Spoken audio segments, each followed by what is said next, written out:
So this here is my 200 watt Renogy solar panel. Man, this thing can take some abuse. We had a blizzard last night. This came in. What's even more impressive is this here is the Voyager charge controller. And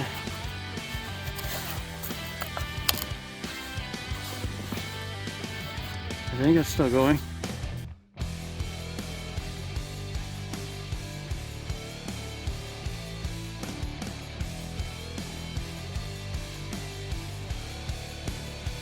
Well, hello everybody and welcome back. Today we're going to talk about some power. I've got something to show you. I will tell you all my feelings about this and what I think of it along the way. But today we have the 200 watt Renogy solar suitcase with the Voyager 40 little PWM charge controller. Let's check it out. Let's take a look at this case. It's a pretty sturdy case. It's really solid. It's really seems like a really tough material. This thing on here has I had a cast iron pan slip down off my counter, which I forgot to put away, and it slipped and landed on here, and nothing broke. So we're pretty happy about that. So we take a look at this thing. It's got pretty solid zippers. These things haven't given me any issues thus far. Pretty solid zippers. You got one on either side. They seem to work pretty well, pretty solid. What's really nice is when you've got your solar panel in here, this handle protrudes from the top with an opening there. So for easy carry around, this thing does have some weight to it. I'm not sure the full-on weight. It is kind of big in size, you know, so if you're hauling this around or whatever, so keep in mind it does take up some space. Let's open it up and see what's inside. Okay, looking at the inside of the solar panel with it folded out open, inside you'll notice it has its own charge controller. It is mounted up toward the top of the panel there. Got a little Velcro underneath there that helps hold that panel down. But this thing is supposedly weatherproof, and I will testify to that this thing is weatherproof. It's a PWM charger. It's the Voyager 40 amp. What makes this really great, especially for anybody who's got different batteries, this does everything from lead acid AGM all the way up to different settings for your lithium batteries. As far as hardware and everything goes, you know, these two panels are already connected. And so here's the wiring that goes to the charge controller from the panels. It is recommended, you know, with my experience with charge controllers and things, that you hook up your batteries first before you hook up your panels. So before I ever hook this up, I make sure I disconnect the panels from the charge controller so I can get my batteries on first, and then I will connect my solar panel to the charger. So setting this panel up is extremely easy. If you're familiar with these, you're familiar with these with the hardware systems on here, where these legs just swing out. And usually has an adjuster deal on there where you can screw that to set your angle. So what we're gonna do is we're just gonna kind of go ahead and set a little bit of an angle right away. Do the same thing on the other side.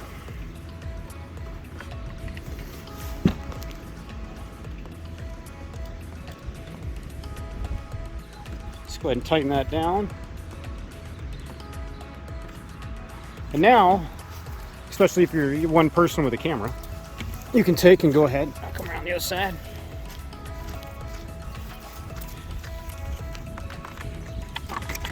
And you can just take and just set it up, just like that.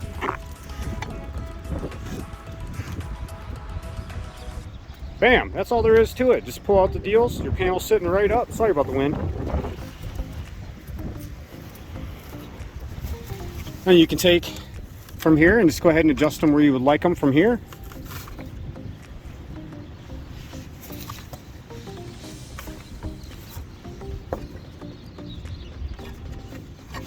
So just like that, that's all it takes to set up the panel. As you see, here's that Voyager charge controller. That Velcro just kind of helps hold that up there, but if it comes down, it doesn't matter. This charger has worked at 11 below all the way up into the 90-degree temperatures, rainstorms, blizzards. Nothing seems to stop this. When they say it's weatherproof, it really is. You can see right now, it's not showing or doing anything. It's not hooked up to anything. So from the bottom of this, you'll have this cord here. The other cable that comes with this has the two ends right there that plugs into your charge controller, and the other end are gator clips, making that super handy and nice, so that way you can just clip it positive, negative onto your battery or onto your solar setup.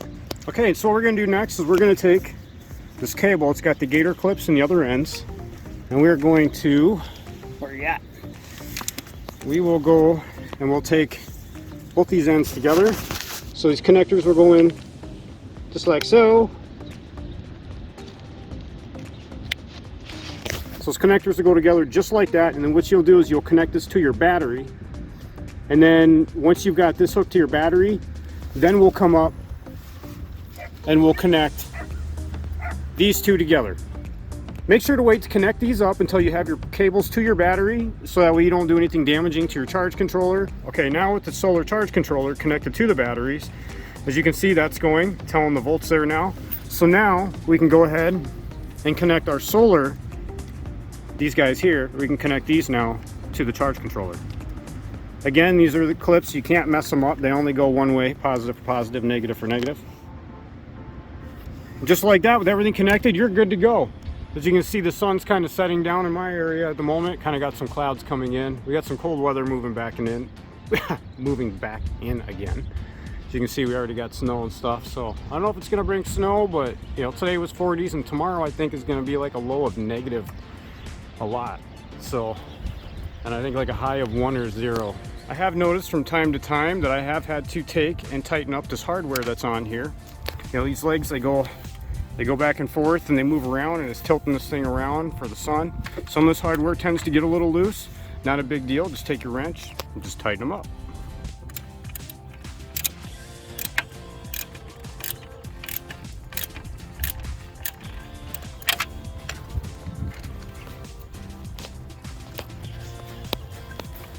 All right, it seems to be good and solid. It's not all the time, but you know, just continued use and jiggling around. This hardware tends to get a little loose. I don't know if that's a good thing or a bad thing, just something to watch out for. So this 200 watt solar suitcase, this is the monocrystalline panel. The construction on here, like I said, seems to be pretty solid. On the edges here, you kind of got some plastic guards there, so that way when you're setting it down and putting it whatever, you don't have to worry or bumping it or anything like that. This glass has been extremely tough. It's taken a cast iron pan, it's been thrown in the wind. It has been negative 11 all the way up to almost 100 degrees temperature outside Fahrenheit. This thing is just kept working. Technically, I thought I would have broke it by now. The hardware back here seems to work pretty good. It feels like it could be stronger, but it gets the job done. Like I showed earlier, a little bit of maintenance once in a while for all the moving around and whatnot with it. So who would this panel be for? That's a good question. Who wouldn't this panel be for? This thing here, if you have it in your garage or whatever, you got a vehicle running low on juice, I mean, you could take and put this right to your car battery and charge it up. This thing has been great for keeping us filled up on juice for our batteries. I am still running AGM batteries, so if anyone wants to send me a 200 amp lithium, so I can never really see the full efficiency of the panels using AGMs, because the charge controllers, they kind of work to kind of monitor that juice coming in there with that 4-stage charging. This Voyager 40 amp charger works and has worked really well with my Renogy 40 solar charger controller, so they both work their watts down. So nothing has been dangerous on my batteries, no high voltage, no nothing like that. I would recommend this for anybody who does van life, who has an RV. Even if you have a regular home, having one of these, a little backup power is kind of nice. You could take this, and because of the gator clamps, you can just clamp it right to an inverter. So if you need to charge anything, you don't even have to have any batteries in the middle for that. So the Renogy 200 watt solar suitcase, guys. It's not a bad deal. I've waited to do a review on this until it's been through some abuse, which, to be honest with you, did not take long. It is sizable, so I mean, it is something that goes in your van and does take up some space, your camper, your RV, or your garage, or whatever. And so that is a consideration. It is something to tote around, but like I was saying, it is way more efficient than my 300 watts on top of the van. All right, everybody, I just want to thank you so much for joining me today on this review. I hope this helped you. I highly recommend this panel or panels like it. They make a big difference, especially if you are, love to be out and about and have your own power. Anyway, guys, thank you so much for clicking. Hope you have a wonderful day, and we'll see you on the next video.